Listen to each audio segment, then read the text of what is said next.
করে অভাবে সংসার রুমিকে বিয়ে দিয়েছিল, কিন্তু তার গর্ভে সন্তান থাকার পরেই তার স্বামী তাকে ফেলে চলে যায়। তো রুমি এখন মার কাছেই থাকে।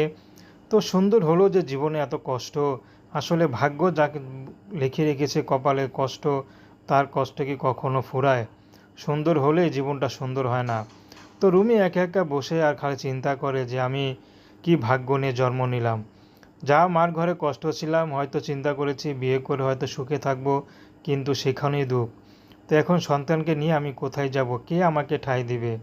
সবাই তো অবিবাহিত মেয়ে খোঁজে, তো আমার মতো বিবাহিত মেয়েকে কে বিয়ে করবে? তো রুমির এখন একটাই দাবি যে পুরুষই যেমনই হোক না কেন তার ঘরে বউ বাচ্চা থাক।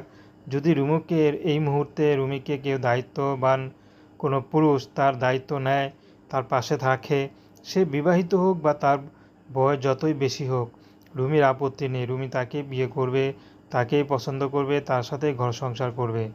কারণ এভাবে